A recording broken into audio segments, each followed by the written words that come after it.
नमस्कार दोस्तों, मैं अखिलेश मिश्रा आपके अपने एजुकेशनल यूट्यूब चैनल विद्यार्थी तक में स्वागत करता हूं। जय हिंद साथियों, कैसे हैं आप सभी। मैं अखिलेश मिश्रा एक बार फिर से आप सभी साथियों का आपके अपने यूट्यूब चैनल विद्यार्थी तक पे हार्दिक स्वागत करता हूं।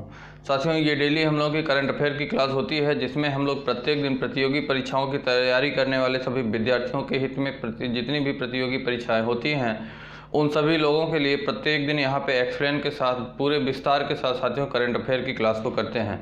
हमारी इस करंट अफेयर की क्लास जो होती है साथियों, इसमें जितनी भी प्रतियोगी परीक्षाएं होती हैं, जो भी एक दिवसीय या कॉम्पिटिटिव एग्जाम होते हैं, उन सभी एग्जाम में किस प्रकार के क्वेश्चन, प्रत्येक एग्जाम में किस प्रकार के क्वेश्चन करंट अफेयर के पूछे जाते हैं, उन सभी चीज़ों को एनालिसिस किया जाता है। एनालिसिस करने के बाद तब आप लोगों तक प्रत्येक दिन ये क्लासें पहुँचाई जाती हैं। ठीक साथियों, तो इन क्लासों को आप लोग शुरू से लेकर लास्ट तक देखा करिए। साथ ही साथ अपने हाथ से लिखी हुई नोट्स भी आप लोग स्वयं से प्रिपेयर किया करिए। जैसे जैसे मैं पॉइंट वाइज पॉइंट यहाँ पे मैं बोर्ड पे चीज़ों को बताता हूँ, आप लोगों को इन्फॉर्म करता हूँ, वैसे वैसे आप लोगों को भी ठीक उसी प्रकार आप लोगों को भी अपने नोट्स को बनाना चाहिए और 10-5 मिनट कम से कम प्रत्येक दिन 10 से 5 मिनट आप लोगों को समय निकाल के इसे रिवीजन भी करना चाहिए, जिससे कि आप लोगों को आपके एग्जाम में काफ़ी मदद मिले। ये साथियों क्लास आपके अपने यूट्यूब चैनल विद्यार्थी तक पे प्रत्येक दिन होती है, जो कि सुबह 10 बजे के आसपास साथियों आपके अपने चैनल यूट्यूब चैनल विद्यार्थी तक पे अपलोड हो जाती है। ठीक साथियों, तो ये छोटी सी जानकारी थी। एक जानकारी मैं और देना चाहता हूँ साथियों कि आपके अपने ही यूट्यूब चैनल विद्यार्थी तक पे जो भी विद्यार्थी UP TET, CTET and super TET की तैयारी करना चाहते हैं, उन लोगों को भी प्रत्येक दिन की 3 क्लासें दी जाती हैं।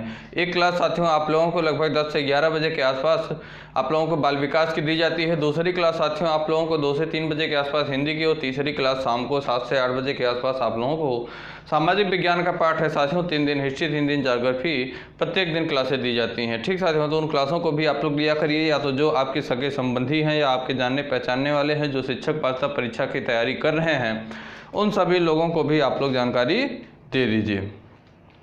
तो साथियों आइए हम लोग आज की अपनी पहली जानकारी की अगर बात करें, तो आज हम लोगों की सबसे पहली और नई जानकारी है, ताज़ा जानकारी की ओर रुख करें अगर हम लोग, तो है साथियों आज की 23 जनवरी को हमारी भारतीय सरकार, 23 जनवरी को भारत सरकार पराक्रम दिवस के रूप में मनाने का ऐलान किया है। 23 जनवरी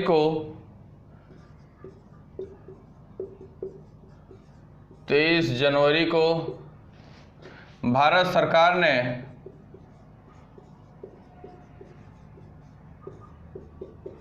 पराक्रम दिवस के रूप में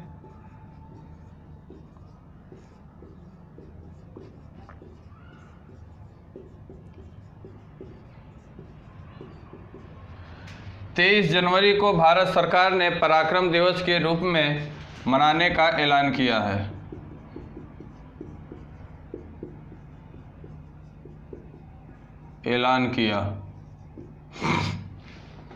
पराक्रम दिवस के रूप में साथियों 23 जनवरी को भारत सरकार ने 23 जनवरी को पराक्रम दिवस के रूप में मनाने का ऐलान किया है। ठीक साथियों, इसमें और जानकारी की बात करें साथियों, तो संस्कृति मंत्रालय ने यह ऐलान कौन किया साथियों, यह ऐलान भारत सरकार का जो सांस्कृतिक मंत्रालय है, संस्कृति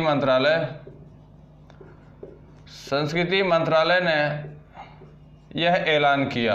संस्कृति मंत्रालय ने साथियों यह ऐलान किया कि नेताजी सुभाष चंद्र बोस की जयंती 23 जनवरी को प्रतिवर्ष पराक्रम दिवस के रूप में मनाई जाएगी।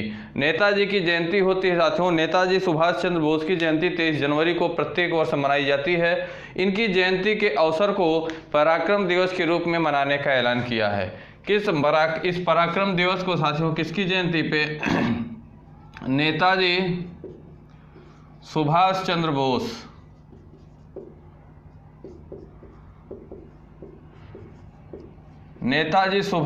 बोस की जयंती के अवसर पर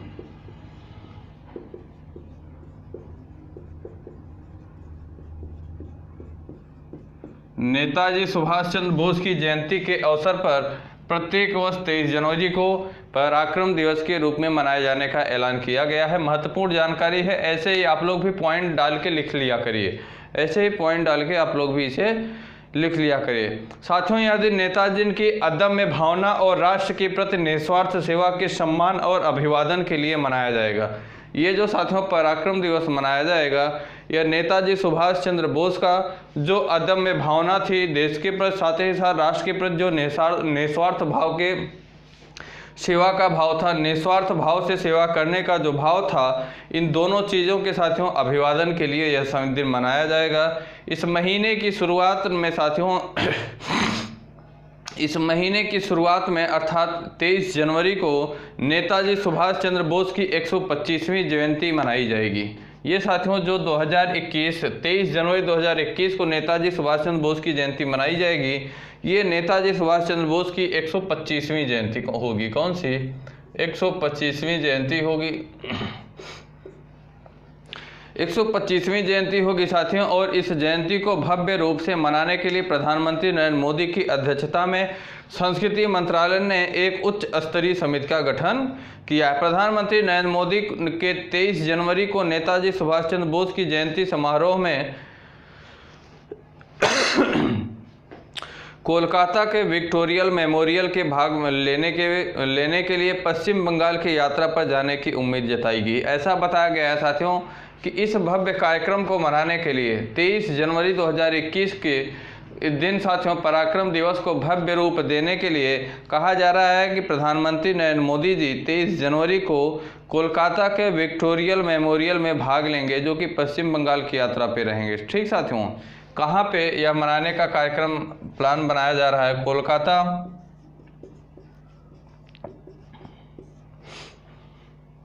के विक्टोरियल मेमोरियल में, विक्टोरियल मेमोरियल में, पश्चिम बंगाल।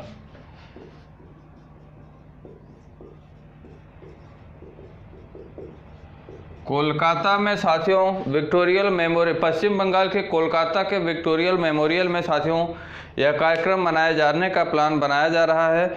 और साथियों प्रधानमंत्री नरेंद्र मोदी द्वारा अलीपुर के बेल्वेडियर एस्टेट स्थित राष्ट्रीय पुस्तकालय का भी दौरा करने की संभावना है।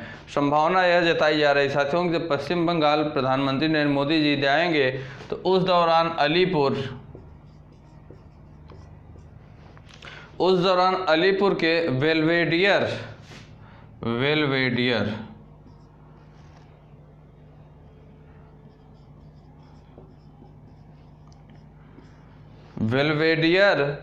एस्टेट स्थित राष्ट्रीय पुस्तकालय का क्या करेंगे साथियों? इसका भी दौरा करेंगे प्रधानमंत्री नरेंद्र मोदी जी। पश्चिम बंगाल कोलकाता के विक्टोरियल हॉल में नेताजी सुभाष चंद्र बोस की 125वीं जयंती मनाने के लिए साथियों प्रधानमंत्री नरेंद्र मोदी जी शामिल हो सकते हैं। और इस दिवस को पराक्रम दिवस के रूप में मनाने की बात कही जा रही है। और इसी दौरान जब प्रधानमंत्री नरेंद्र मोदी जी जाएंगे तो उस समय अलीपुर के बेल्वेडियर स्टेट स्थित राष्ट्रीय पुस्तकालय में भी दौरा करने की बात कही जा रही है। वहाँ भी प्रधानमंत्री नरेंद्र मोदी जी जा सकते हैं। ठीक, ये इन्फॉर्मेशन थी आज की सबसे पहली जानकारी। अगली जानकारी है साथियों कि नितिन गडकरी ने राष्ट्रीय सड़क सुरक्षा माह 2021 का उद्घाटन किया। नितिन गडकरी जो कि केंद्रीय सड़क परिवहन और राजमार्ग मंत्रालय के मंत्री हैं, नितिन गडकरी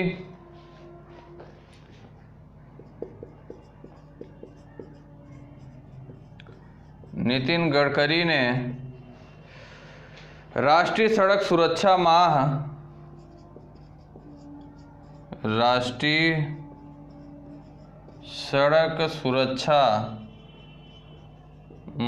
2021 का उद्घाटन किया।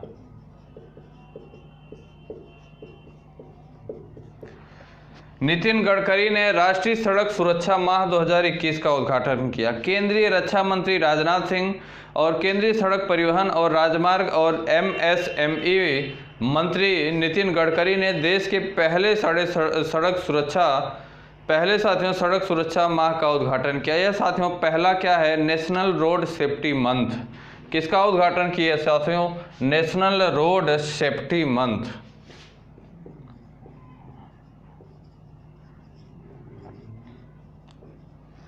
National road safety month. National road safety month का साथियों उद्घाटन किया देश के हमारे भारत देश के रक्षा मंत्री राजनाथ सिंह तथा केंद्रीय सड़क परिवहन और राजमार्ग साथ ही साथ MSME मंत्रालय के मंत्री नितिन गडकरी जी, ये दोनों लोगों ने उद्घाटन इसका किया।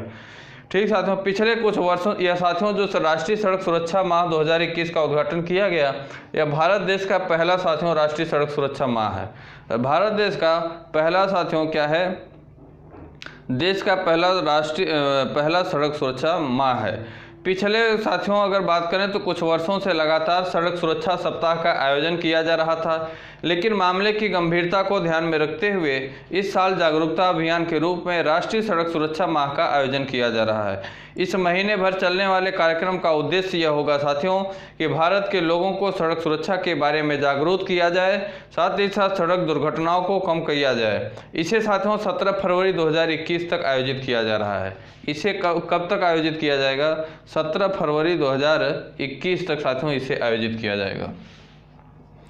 यह राष्ट्रीय सड़क सुरक्षा माह जो चलेगा कब तक, 17 फरवरी 2021 तक साथियों यह चलेगा। 17 फरवरी 2021 तक यह चलेगा और इसकी शुरुआत साथियों 17 जनवरी से हुई है।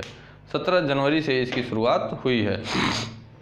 इस अवधि के दौरान देश भर में राज्य सरकार, संगठन, क्षेत्र प्रशासनों, साथ ही साथ साथियों NHAI, NSIDCL, OEM और गैर सरकारी संगठन जो हैं, इन सभी के साथ मिलकर देशव्यापी गतिविधियों का संचालन किया जाएगा। केंद्र सरकार ने सड़क सुरक्षा के 4E के पुनर्गठन और उसे मजबूत करने, सड़क सुरक्षा को कम करने का भी दिशा निर्देश दिया गया।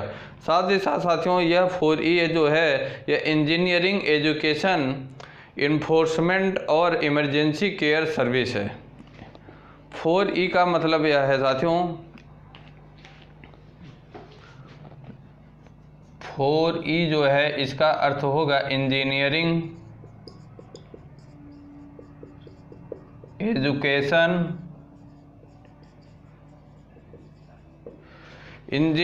Education, enforcement,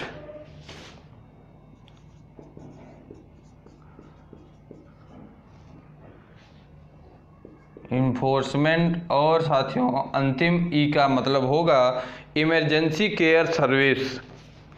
emergency care service.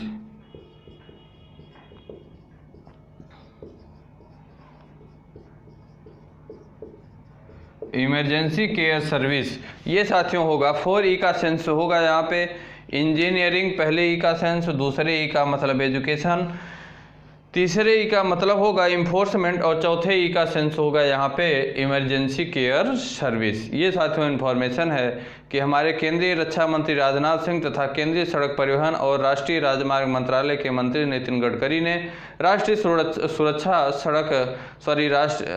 सड़क सुरक्षा माह 2021 का उद्घाटन किया। अगली जानकारी है साथियों कि योवेरी मुसेवेनी ने युगांडा के राष्ट्रपति के रूप में छठा कार्यकाल को जीता है। युगांडा के राष्ट्रपति साथियों योवेरी मुसेवेनी छठवां कार्यकाल को जीता। अगली इन्फॉर्मेशन है यहाँ साथियों मैं ऊपर लिख देता हूँ। इन सभी इन्फॉर्मेशन को आप लोग नोट करिएगा। सभी साथियों आपके एग्जाम के पॉइंट ऑफ व्यू से काफ़ी इम्पोर्टेंट है, काफ़ी इम्पोर्टेंट है।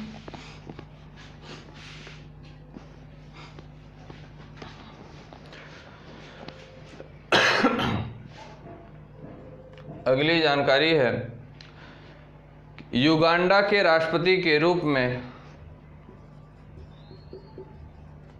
युगांडा के राष्ट्रपति के रूप में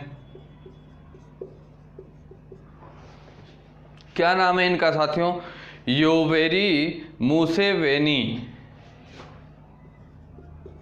योवेरी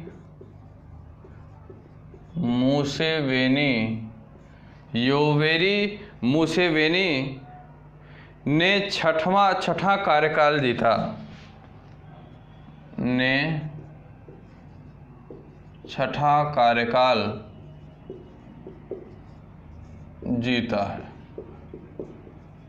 कार्यकाल जीता है। युगांडा के राष्ट्रपति हैं साथियों जिनका नाम है यूसेवेरी।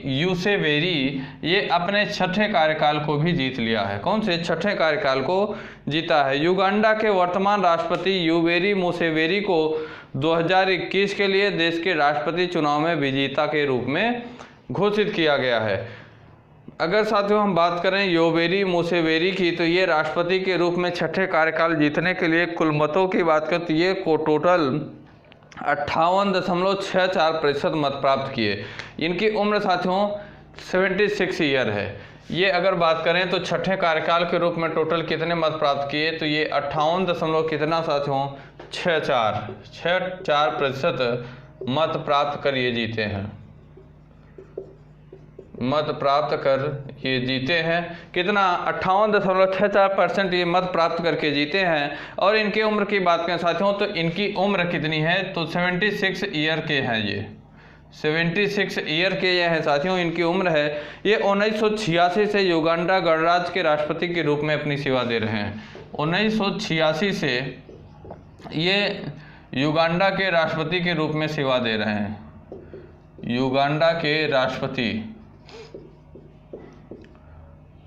युगांडा के साथियों राष्ट्रपति ये 1986 से अपनी सेवा दे रहे हैं राष्ट्रपति के रूप में। और साथियों अफ्रीका के सबसे लंबे समय तक सेवा करने वाले राष्ट्रपतियों में से एक भी हैं। अगर हम योवेरी मुसेवेनी की बात करें तो ये 1986 से युगांडा के राष्ट्रपति की सेवा दे रहे हैं। इस बार साथियों 2021 में 58.64% से ये अपने चुनाव को जीते हैं। 76 वर्ष इनकी उम्र हो चुकी है और इनका यह छठा कार्यकाल है। कौन सा छठा कार्यकाल है युगांडा के राष्ट्रपतियों में? अगर बात करें साथियों अफ्रीका के, तो सबसे ज़्यादा समय तक ये सेवा देने वाले मात्र एक राष्ट्रपति हैं। युगांडा की हम लोग बात करें साथियों तो युगांडा के अगर हम राजधानी की बात करें अर्थात कैपिटल की, तो यहाँ की राजधानी साथियों कंपाला है। युगांडा के अगर हम राजधानी की बात करें तो कंपाला साथियों युगांडा की राजधानी है। और यहाँ के अगर मुद्रा की बात करें साथियों युगांडाई शिलिंग, यहाँ की मुद्रा बात करें साथियों तो युगांडाई शिलिंग साथियों क्या है, यहाँ की मुद्रा है अर्थात साथियों करेंसी है। युगांडा के राष्ट्रपति मैंने बताया योवेरी मुसेवेनी जी हैं और यहाँ की कैपिटल अर्थात राजधानी साथियों कंपाला है। और करेंसी अर्थात मुद्रा की बात करें तो युगांडाई शिलिंग यहाँ की क्या है, मुद्रा है। युगांडाई शिलिंग यहाँ की मुद्रा है। ठीक साथियों अगली जानकारी है साथियों कि डीआरडीओ ने सीआरपीएफ को मोटर बाइक एम्बुलेंस सौंपने का काम किया है। डीआरडीओ ने सीआरपीएफ को मोटर बाइक एम्बुलेंस सौंपने का काम किया है। बहुत ही उत्कृष्ट काम। डीआरडीओ ने सीआरपीएफ को मोटर बाइक एम्बुलेंस रक्षित सौंपा है। डीआरडीओ ने मोटर बाइक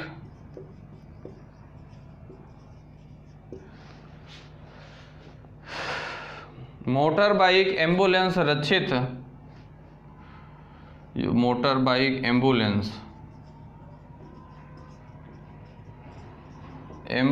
रक्षित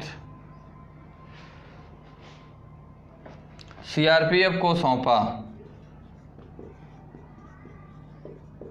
सीआरपीएफ को क्या किया, सौंपा। डीआरडीओ ने साथियों मोटर बाइक एम्बुलेंस रक्षित सीआरपीएफ को सौंपने का काम किया। रक्षा अनुसंधान और विकास संगठन, डीआरडीओ का मतलब है साथियों रक्षा अनुसंधान और विकास संगठन।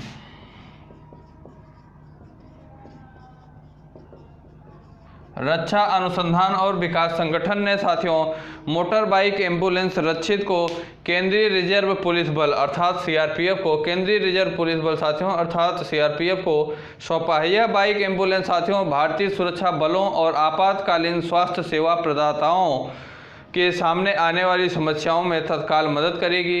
साथियों यह बाइक जो होगी यह कम तीव्र संघर्ष वाले इलाकों में घायलों को निकालने के दौरान जीवन रक्षक में सहायता प्रदान करेगी। साथियों रक्षिता की बात करें तो रक्षिता में एक स्वनिर्धारित रिक्लाइनिंग कैजुअली इवैल्यूएशन सीट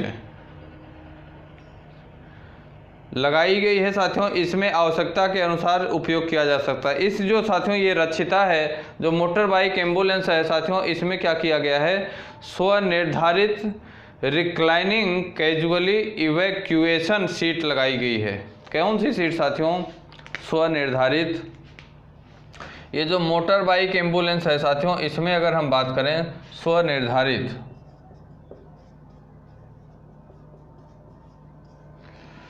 स्वनिर्धारित साथियों reclining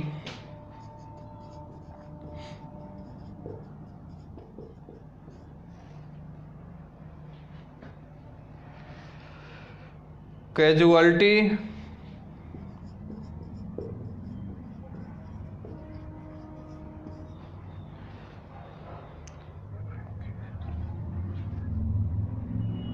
evacuation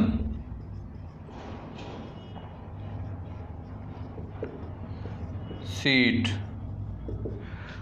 casually evacuation seat साथियों लगाई गई। इसे हम CES भी कहेंगे, CES भी कैजुअली इवैक्यूएशन सीट साथियों इस एम्बुलेंस में लगाई गई है, जिसकी साथियों क्या होगी, इसे आवश्यकता के अनुसार उपयोग किया जा सकता है। साथियों हेड इम्बोबिलाइड सुरक्षा हार्मोन, एक सेकेंड, इसमें साथियों हम बात करें तो हेड इम्बोबिलाइजर सुरक्षा हार्नेस जैकेट, हाथों और पैरों की सुरक्षा के लिए साथियों सुरक्षा पट्टियां, ड्राइवर के लिए वायरलेस मॉनिटरिंग क्षमता और ऑटो चेतावनी प्रणाली के लिए फिजियोलॉजिकल पैरामीटर मापने वाले उपकरण भी अन्य प्रमुख साथियों विशेषताएं इसमें शामिल हैं। इस मोटरसाइकिल में साथियों क्या क्या शामिल है, इसमें हेड इम्बोबिलाइजर है, सुरक्षा हार्नेस जैकेट है, हाथ और पैर की सुरक्षा के लिए सुरक्षा पट्टी है, ड्राइवर के लिए वायरलेस मॉनिटरिंग क्षमता है साथियों इस बाइक में, साथ ही साथ ऑटो चेतावनी प्रणाली के रूप में फिजियोलॉजिकल पैरामीटर मापने वाले उपकरण भी, इस तरीके की सारी चीज़ें विशेषताएं इस मोटर बाइक एम्बुलेंस में दिया गया है। और अगर हम अगली जानकारी की बात करें साथियों तो यह बाइक एम्बुलेंस जो है यह भारतीय सुरक्षा बलों और आपातकालीन स्वास्थ्य सेवा प्रदाताओं के सामने आने वाली समस्याओं के तत्काल मदद करेगी। यह बाइक कम तीव्र संघर्ष वाले इलाकों से घायलों को निकालने के दौरान जीवन रक्षक में सहायता करेगी। अब अगर हम साथियों सीआरपीएफ के महानिदेशक की बात करें तो डॉक्टर AP माहेश्वरी सीआरपीएफ के, चूँकि हम सीआरपीएफ की भी चर्चा कर रहे हैं तो सीआरपीएफ के महानिदेशक की बात करें तो इसके महानिदेशक डॉक्टर AP माहेश्वरी हैं। सीआरपीएफ के महानिदेशक डॉक्टर AP माहेश्वरी,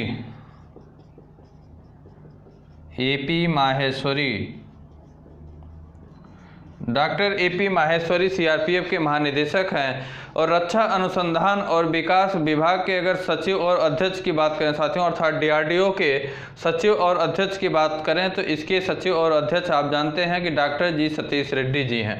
DRDO के अगर हम सचिव व अध्यक्ष की बात करें तो कौन है साथियों, इसके doctor G Satish Reddy, doctor G Satish Reddy इसके क्या हैं, सचिव हैं या तो अध्यक्ष कह सकते हैं। DRDO के मुख्यालय आप जानते हैं साथियों इसका मुख्यालय नई दिल्ली में है और इसकी स्थापना 1958 में की गई। DRDO का साथियों मुख्यालय नई दिल्ली में है, न्यू दिल्ली, और इसकी साथियों स्थापना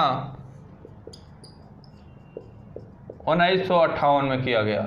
1958 में रक्षा अनुसंधान और विकास संगठन का क्या किया गया, इसकी स्थापना किया गया। मुख्यालय नई दिल्ली में। अध्यक्ष वर्तमान में डॉक्टर जी सतीश रेड्डी हैं और सीआरपीएफ के महानिदेशक डॉक्टर एपी माहेश्वरी जी हैं। ठीक, ये साथियों इन्फॉर्मेशन थी।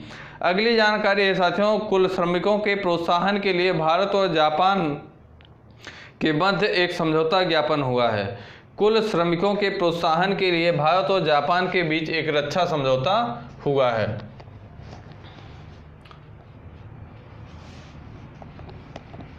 देखते हैं इसे भी हम लोग, इसे सभी चीज़ों को आप लोग पॉइंट बना के साथियों नोट करते रहिए अपनी नोटबुक में। सभी पॉइंट्स को पॉइंट बनाते हुए आप लोग नोट करते हुए। कुल श्रमिकों के प्रोत्साहन के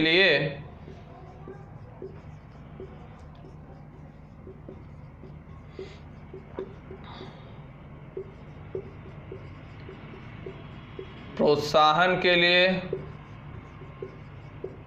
भारत और जापान के मध्य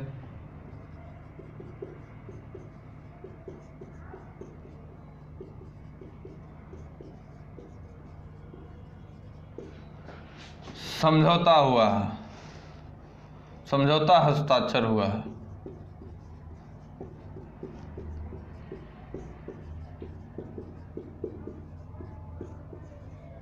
समझौता हस्ताक्षर हुआ किसके प्रोत्साहन के लिए साथियों? कुल श्रमिकों के प्रोत्साहन के लिए भारत और जापान के मध्य क्या हुआ है? समझौता हस्ताक्षर हुआ। भारत और जापान ने भारत से जापान जाने वाले कुल श्रमिकों के प्रोत्साहन के लिए निर्दिष्ट स्किल्ड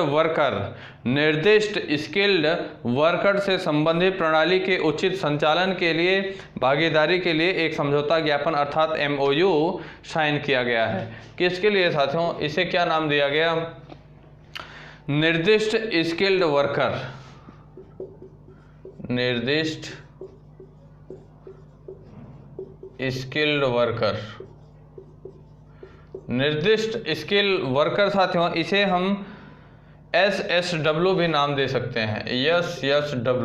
SSW निर्दिष्ट स्किल्ड वर्कर साथियों क्या हुआ है? इससे संबंधित प्रणाली के लिए उचित संचालन के लिए भागीदारी के लिए एक समझौता ज्ञापन हुआ है भारत और जापान के लिए। विदेश सचिव हर्षवर्धन श्रृंगला और भारत के लिए जापान के राजदूत हुए साथियों सुजुकी सातोशी। विदेश सचिव भारत के साथियों, विदेश सचिव भारत के विदेश सचिव क्या नाम है इनका साथियों? हर्षवर्धन श्रृंगला।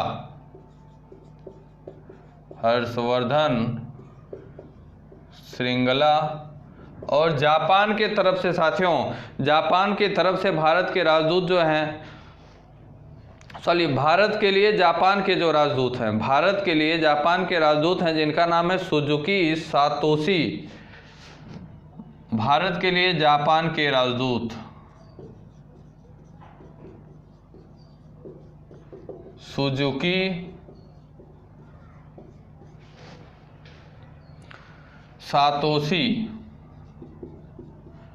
सुजुकी सातोशी जी साथियों, इन दोनों लोगों ने इस MOU पे साइन किया है। ये जो साथियों समझौता ज्ञापन हुआ है, भारत के विदेश सचिव और जो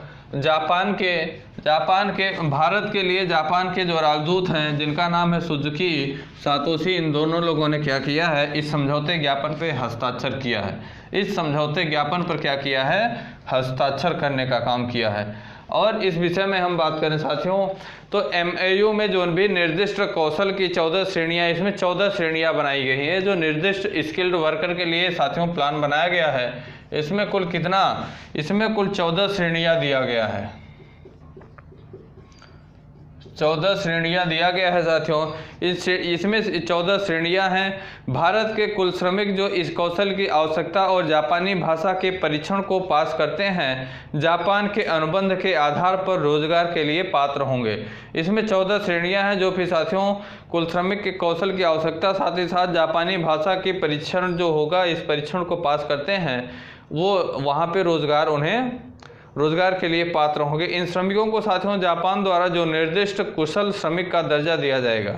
इन श्रमिकों को जो है इस प्रशिक्षण को पास करेंगे, उन्हें जापान के द्वारा निर्दिष्ट कुशल श्रमिक का दर्जा दिया जाएगा।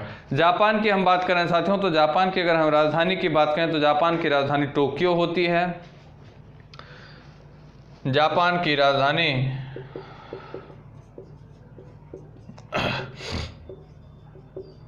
जापान की कैपिटल टोक्यो। और यहाँ की अगर हम मुद्रा की अर्थात करेंसी की बात करें तो जापानी येन जो होती है साथियों मुद्रा होती है। जापानी येन मुद्रा होती है। और साथियों यहाँ के प्रधानमंत्री, जापान के प्रधानमंत्री की बात करें तो योशिहाइड सुगा जापान के प्रधानमंत्री हैं। योशिहाइड सुगा।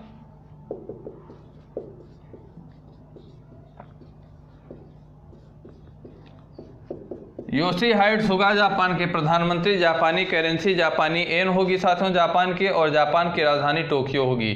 ठीक, इन दोनों देशों के बीच कुशल श्रमिक के प्रोत्साहन के लिए निर्दिष्ट स्किल्ड वर्कर बनाया गया है। इसके लिए साथियों क्या हुआ है, समझौता ज्ञापन किया गया है। इसके लिए समझौता ज्ञापन किया गया है। अगली जानकारी है साथियों की डॉक्टर हर्षवर्धन जी की केंद्रीय स्वास्थ्य और परिवार कल्याण मंत्री हैं। ये साथियों WHO के कार्यकारी बोर्ड के 148वें सत्र के अध्यक्ष के रूप में नियुक्त किए गए। इन्होंने क्या किया, अध्यक्षता किया। केंद्रीय स्वास्थ्य और परिवार कल्याण मंत्री डॉक्टर हर्षवर्धन WHO के कार्यकारी बोर्ड के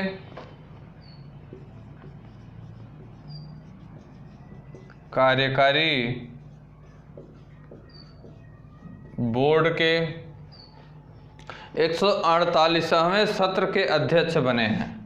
148वें सत्र के अध्यक्ष बने। केंद्रीय स्वास्थ्य एवं परिवार कल्याण मंत्री डॉक्टर हर्षवर्धन साथियों WHO अर्थात विश्व स्वास्थ्य संगठन के कार्यकारी बोर्ड के 148वां सत्र जो आयोजन किया जा रहा है इसके क्या बने हैं, इन्हें अध्यक्ष बनाया गया है। क्या बनाया गया, अध्यक्ष। यह साथियों वीडियो कॉन्फ्रेंसिंग के माध्यम से इसमें शामिल होंगे कार्यकारी बोर्ड में। ठीक है, डिजिटल रूप से अध्यक्षता इन्होंने किया।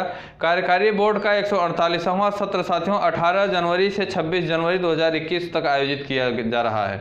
यह साथियों 148वां सत्र कब से कब तक आयोजित किया जा रहा है, यह 18 से 26 जनवरी 2021 तक आयोजित किया जा रहा है। 18 जनवरी से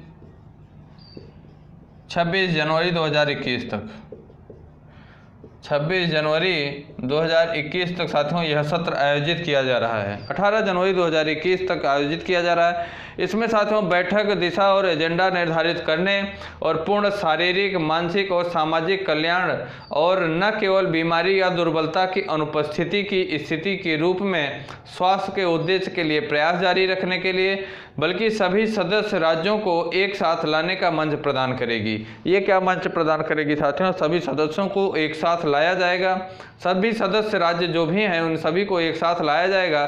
साथ ही साथ इसमें जो पूर्ण बीमारी है, मानसिक और साथियों सामाजिक कल्याण और न केवल साथियों बीमारी और दुर्बलता की अनुपस्थिति के रूप में इसमें क्या होगा, स्वास्थ्य का इसका उद्देश्य होगा। और इसमें बात करें साथियों तो इसके अलावा WHO ने वर्ष 2021 में ग्लोबल सॉलिडेरिटी एवं WHO ने 2021 में ग्लोबल सॉलिडेरिटी एंड सर्वाइवल का वर्ष घोषित किया। विश्व स्वास्थ्य संगठन जो है साथियों WHO अर्थात विश्व स्वास्थ्य संगठन ने 2021 को WHO ने वर्ष 2021 को ग्लोबल सॉलिडेरिटी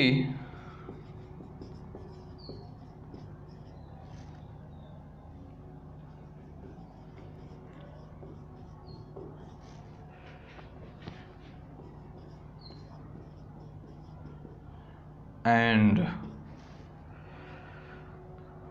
सर्वाइवल वर्ष घोषित किया।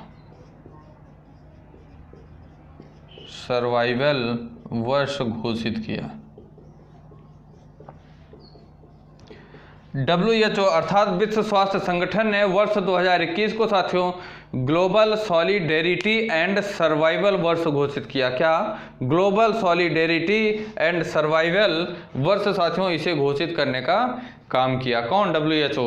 WHO के अगर मुख्यालय की बात करें साथियों तो इसका मुख्यालय स्विट्जरलैंड के जेनेवा शहर में है। WHO का मुख्यालय इसका कहाँ है? Geneva Switzerland.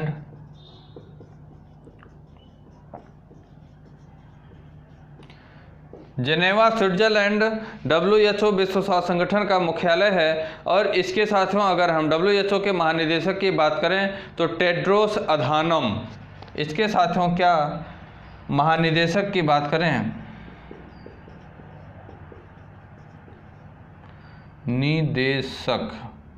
महानिदेशक की बात करें साथियों तो टेड्रोस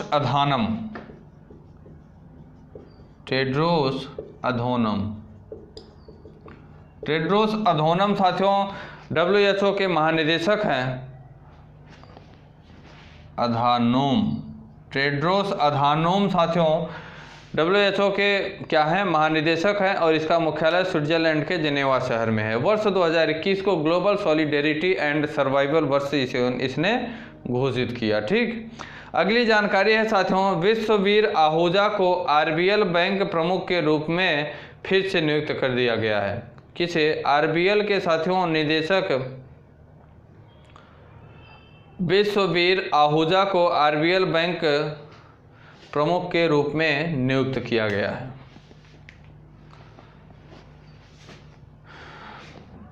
विश्ववीर आहूजा को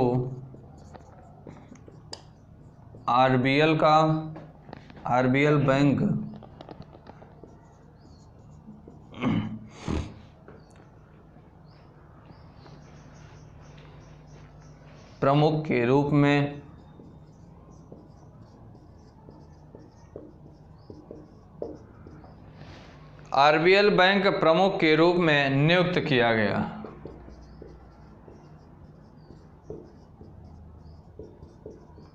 क्या किया गया? नियुक्त किया गया। विश्ववीर आहूजा को RBL बैंक के प्रमुख के रूप में नियुक्त किया गया। RBL बैंक के निदेशक मंडल ने साथियों विश्ववीर आहूजा को 3 साल के लिए बैंक के प्रबंध निदेशक और CEO के रूप में नियुक्त किया गया। विश्ववीर आहूजा को RBL बैंक का साथियों CEO और प्रबंध निदेशक अर्थात मैनेजिंग डायरेक्टर और चीफ एग्जीक्यूटिव ऑफिसर के रूप में नियुक्त किया गया।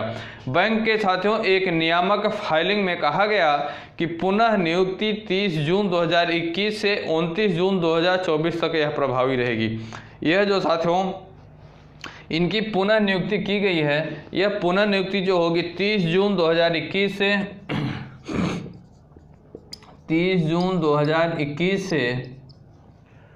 29 जून 2024 तक 29 जून 2024 तक यह साथियों पुनः नियुक्ति जो होगी RBL बैंक का प्रमुख जो नियुक्त किया गया है यह प्रभावी रहेगी। भारतीय रिजर्व बैंक को इसके अनुमोदन के लिए सिफारिश की जा रही है। और साथियों यह 30 जून 2010 से RBL बैंक के MD एंड CEO रहे हैं। विश्ववीर आहूजा की बात करें तो RBL बैंक के साथियों कब से RBL बैंक के साथियों ये 30 जून 2010 से RBL बैंक के ये MD एंड CEO रहे हैं। RBL बैंक में शामिल होने से पहले साथियों यह 2001 से 2009 तक बैंक ऑफ अमेरिका भारत के MD गुना बढ़ा। बैंक ऑफ अमेरिका के साथियों क्या थे? भारत के MD और CEO थे। नियामकीय फाइलिंग के अनुसार आहूजा के नेतृत्व में बैंक का जमा लगभग 40 गुना बढ़ा हुआ था। ये साथियों जब क्या थे बैंक ऑफ अमेरिका के क्या थे MD एंड CEO थे, उस समय जो भारत का उस समय बैंक का जो जमा था लगभग 40 गुना बढ़ गया था। उसके बाद जो वर्तमान में था उससे 40 गुना बढ़ा था, जबकि 2011 में 45 बार अधिग्रहण में वृद्धि भी हुई है। 45 बार अग्रिमों में साथियों क्या हुआ है, वृद्धि हुई है। आरबीएल बैंक की अगर स्थापना की बात करें तो आरबीएल बैंक की स्थापना साथियों 1943 में किया गया। किसके? भारतीय कंपनी अधिनियम 1913 के अंतर्गत आरबीएल बैंक की स्थापना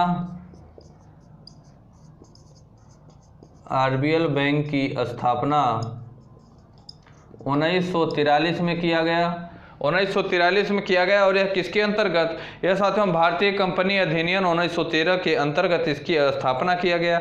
आरबीएल बैंक के अगर साथियों मुख्यालय की बात करें तो इसका मुख्यालय मुंबई महाराष्ट्र में, मुख्यालय मुंबई महाराष्ट्र में है। मुंबई महाराष्ट्र में साथियों इसका मुख्यालय है। और इसकी अगर टैगलाइन की बात करें, सभी बैंकों की अपनी अपनी टैगलाइन होती है साथियों, तो इसकी टैगलाइन की बात करें तो इसका टैगलाइन है अपनों का बैंक। आरबीएल बैंक के अगर टैगलाइन की बात करें,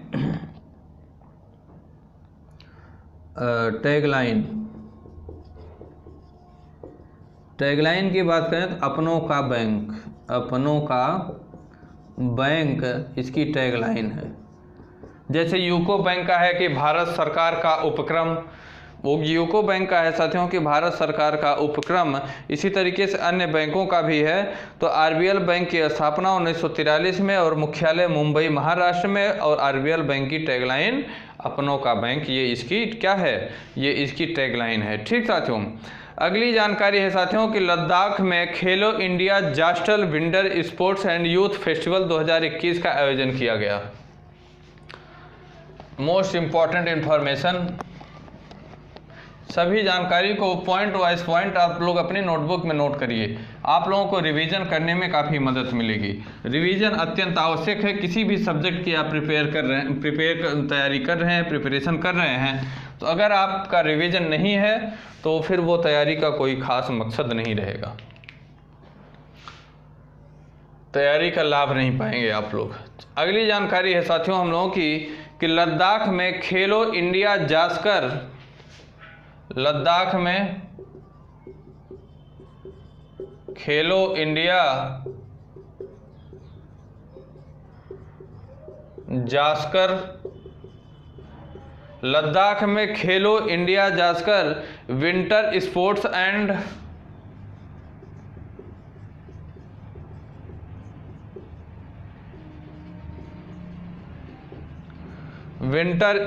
एंड यूथ फेस्टिवल 2021 का शुभारंभ किया गया।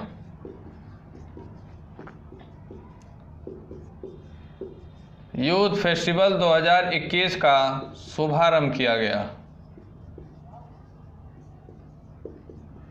क्या किया? शुभारंभ किया। लद्दाख में साथियों खेलो India Zanskar winter sports and youth festival 2021 का उद्घाटन किया गया या शुभारंभ किया गया। ठीक साथियों, लद्दाख में साथियों यह 18 जनवरी 2021 को खेलो India Zanskar winter sports and youth festival 2021 का उद्घाटन सत्र शुभारंभ किया गया है साथियों 18 जनवरी को। 18 जनवरी 2021 को साथियों इसका शुभारंभ किया गया। साथियों यह 13 दिन चलेगा। कब तक?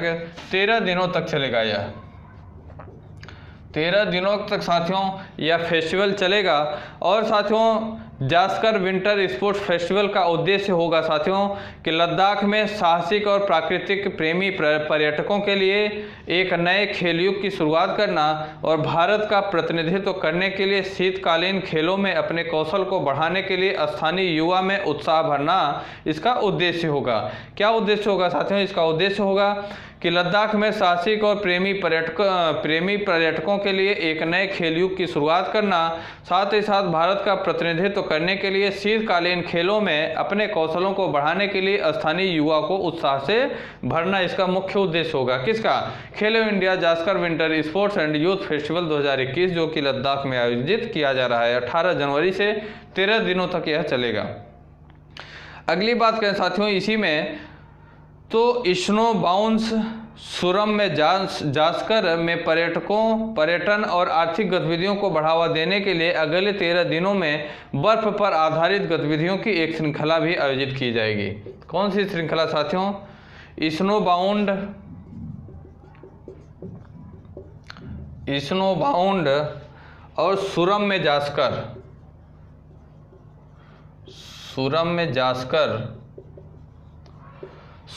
जास्कर साथियों में पर्यटन की आर्थिक गतिविधि को बढ़ावा दिया जाएगा और अगले 13 दिनों तक बर्फ पर आधारित गतिविधियों की एक श्रृंखला भी आयोजित की जाएगी। ठीक साथियों, क्या की जाएगी? एक श्रृंखला भी आयोजित किया जाएगा। लद्दाख के अगर साथियों हम लेफ्टिनेंट गवर्नर की बात करें तो लद्दाख के लेफ्टिनेंट गवर्नर हैं राधा कृष्ण माथुर। लद्दाख की हम लोग चर्चा कर रहे हैं तो यहाँ के लेफ्टिनेंट गवर्नर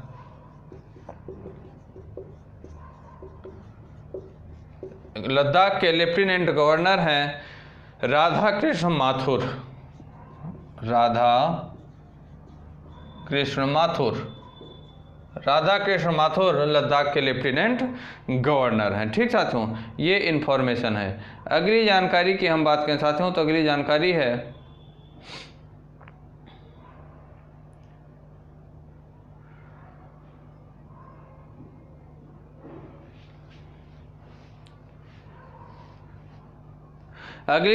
है साथियों कि कैरोलिना मॉरिन ने Yonex Thailand open badminton tournament 2021 जीता है। Most important information, important question है साथियों। खेल से रिलेटेड क्वेश्चन आजकल एग्जाम में ज़्यादा पुटअप कर रहा है। ठीक, खेल से रिलेटेड क्वेश्चन इस समय एग्जामिनर ज़्यादा पूछ रहा है आपसे। जानकारी है साथियों कि Carolina मॉरिन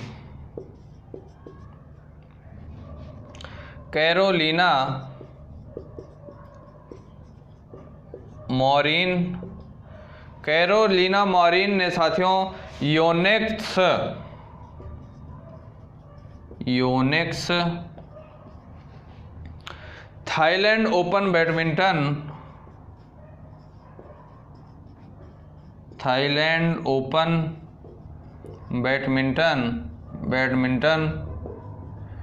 Thailand open badminton tournament 2021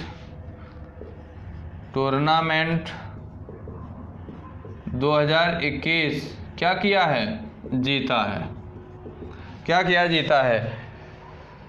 Carolina मॉरिन ने Yonex Thailand open badminton tournament 2021 को जीता है। मुख्य प्रतिद्वंदी साथियों ये इन्होंने किसे हराया? ताई त्यू यिंग के सामने इनकी प्रतिद्वंदी रही साथियों,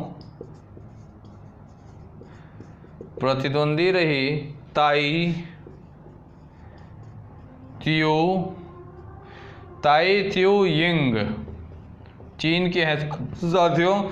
इनके मुख्य प्रतिद्वंदी कैरोलिना मॉरिन की प्रतिद्वंदी ताई त्यू यिंग ये साथियों इनकी प्रतिद्वंदी रही। इनके सामने बैंकॉक के थाईलैंड ओपन का दावा करने के बाद ओलंपिक चैंपियन कैरोलिना मॉरिन ने इस साल के अंत में टोक्यो के बचाव से अपने अवसरों को मजबूत किया है। Yonex Thailand open super 1000 badminton tournament ये साथियों 12 जनवरी 2021 से 17 जनवरी 2021 तक आयोजित किया गया था। 12 जनवरी 2021 से 17 जनवरी 2021 तक 17 जनवरी 2021 तक साथियों इसका आयोजन किया गया था। 12 जनवरी 2021 से 17 जनवरी 2021 तक इसका आयोजन किया गया। यह बैडमिंटन साथियों बैडमिंटन वर्ल्ड फेडरेशन द्वारा 2021 का पहला बैडमिंटन टूर्नामेंट था।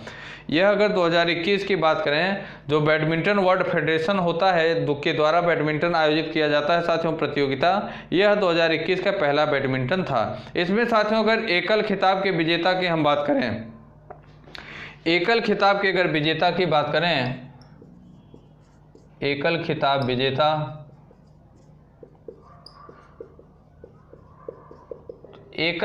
विजेता रहे हैं साथियों पुरुष श्रेणी के रहे हैं विक्टर एक्सेलसेन जो कि डेनमार्क के रहने वाले हैं।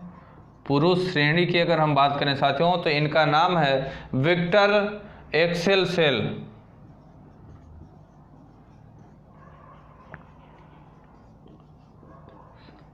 विक्टर एक्सेलसेन साथियों ये डेनमार्क के रहने वाले हैं। कहाँ के? डेनमार्क के साथियों, सॉरी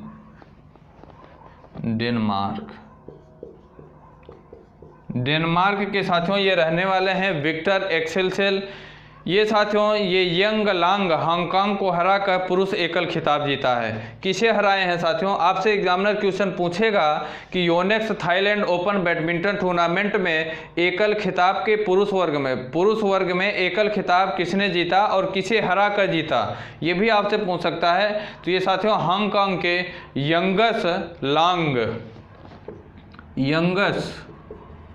यंगस साथियों लॉन्ग्स को साथियों, जो कि हांगकांग के रहने वाले यंगस लॉन्ग्स हैं साथियों, इन्हें हराकर डेनमार्क के रहने वाले विक्टर एक्सेलसेल इन्होंने जीता है। और अगर महिला श्रेणी में बात करें, किसमें? महिला श्रेणी में, ये तो पुरुष श्रेणी हो गया। महिला श्रेणी में अगर बात करें ना, तो महिला में साथियों स्पेन की खिलाड़ी हैं जिनका नाम मैंने अभी बताया। क्या नाम बताया? ये हैं कैरोलिना मोरिन ने साथियों स्पेन की खिलाड़ी हैं। ये ताइवान की खिलाड़ी, इनकी प्रतिद्वंदी रही ताई त्यू इंग, ये ताइवान की रहने वाली हैं। ये एकल खिताब में साथियों महिला वर्ग में इन्होंने जीता और पुरुष वर्ग में डेनमार्क के विक्टर एक्सेलसेल ने जीता। अब अगर युगल खिताब विजेता की बात करें हम, ये तो एकल हो गया, अब हम युगल की बात करें साथियों,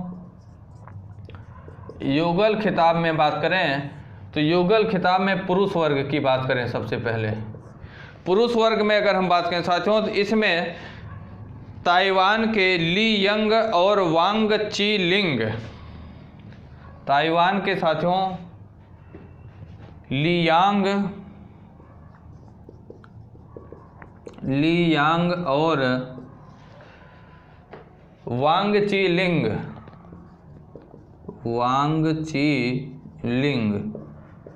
ताइवान के रहने वाले हैं साथियों। ताइवान के रहने वाले हैं ली यांग और वांग ची लिंग ने साथियों क्या किया है? इन्होंने युगल खिताब में बैडमिंटन को जीता है। मलेशिया के गोह वी सेम और टैन वी कियोंग को हराकर इन्होंने डबल खिताब जीतने का काम किया। डबल युगल खिताब के विजेता में बात करें तो ताइवान के ली यांग, साथ ही साथ वांग ची लिंग ने साथियों ताइवान को जीता। किसे हराकर? मलेशिया के रहने वाले गोह वी सेम और टैन वी कुओंग को हराकर जीता। और अगर साथियों महिला वर्ग में हम बात करें, अगर साथियों, तो इंडोनेशिया की ग्रीसिया पोली और अप्रियानी रहायू, इंडोनेशिया की खिलाड़ी हैं महिला वर्ग में ग्रीसिया पोली और अप्रियानी रहायू। इन्होंने साथियों थाईलैंड के जोग कोल्फन कितीथ राकुल और रावेंद्र प्रजोग जेई को हराकर साथियों महिला खिताब जीता है। इंडोनेशिया की खिलाड़ी ग्रीसिया पोली और अप्रियानी रहायू, थाईलैंड के खिलाड़ी जोग कोल्फन कितीथ राकू को और साथ ही साथ रविंद्र प्रजोग जेई को हराकर इन्होंने युगल खिताब महिला वर्ग में जीता। अब मिश्रित वर्ग में अगर हम बात करें, तो मिश्रित युगल विजेता में साथियों थाईलैंड के डेकोपोल पुरावर रणु करो और साथियों सैप शेरी तैरात नाचाई, साथ ही साथ इंडोनेशिया के प्रवीण जार्डन और मैलती डेवा अकटावंती को हराकर मिश्रित युगल खिताब को ये जीतने का काम। थाईलैंड के खिलाड़ी हैं डेकोपोल पुरावणुकोवा और सैप शेरी तैरातनाचाई ने साथियों इंडोनेशिया के प्रवीण जार्डन और मेलती डेवा को साथियों हराकर अकटावंती को हराकर मिश्रित युगल खिताब को जीता। अब अगर हम बात करें साथियों बैडमिंटन वर्ल्ड फेडरेशन के अध्यक्ष, तो इसके अध्यक्ष साथियों Paul Eric होयर Larsen, badminton world federation के अध्यक्ष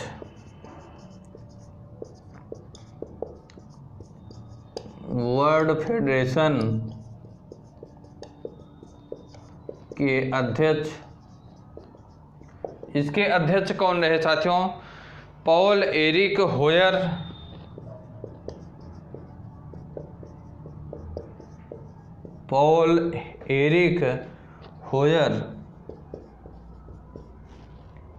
लार्सन। और साथियों हम बैडमिंटन वर्ल्ड फेडरेशन के मुख्यालय की बात करें तो मलेशिया के कुआलालंपुर, मलेशिया की राजधानी है साथियों कुआलालंपुर, यहाँ इसकी क्या है, इसका मुख्यालय है। बैडमिंटन वर्ल्ड फेडरेशन का मुख्यालय Malaysia Kuala Lumpur, Malaysia, Kuala Lumpur Malaysia साथियों बैडमिंटन वर्ल्ड फेडरेशन का मुख्यालय है और इसके अध्यक्ष पॉल एरिक होयर लार्सन इसके क्या हैं, अध्यक्ष हैं। ये साथियों आज के हमारे कुछ इंपॉर्टेंट और महत्वपूर्ण करंट अफेयर थे जो कि आप लोगों को दिया गया। एग्जाम के पॉइंट ऑफ व्यू से काफ़ी इंपॉर्टेंट करंट अफेयर होते हैं साथियों। ये एग्जाम के पॉइंट ऑफ व्यू से देखा जाए तो काफ़ी इंपॉर्टेंट करंट अफेयर होते हैं। इन सभी को आप लोग अच्छे से नोट किया करिए, साथ ही साथ इसे साथियों रिवीजन भी किया करिए। जैसे पॉइंट वाइज पॉइंट मैं यहाँ पे लिखाता हूँ आप लोगों को, ठीक इसी प्रकार आप लोग अपने नोटबुक में नोट किया करिए और इसे रिवीजन भी करने का काम किया करिए। इससे आप लोगों को काफ़ी मदद मिलेगी।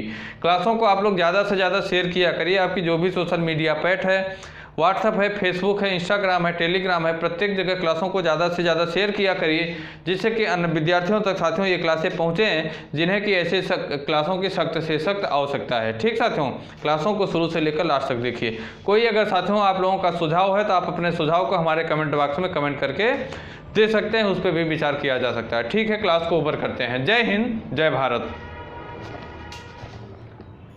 दोस्तों अगर आप हमारे YouTube चैनल विद्यार्थी तक पे नए हैं तो लाइक करें, सब्सक्राइब करें और बेल आइकन को दबाना ना भूलें। धन्यवाद।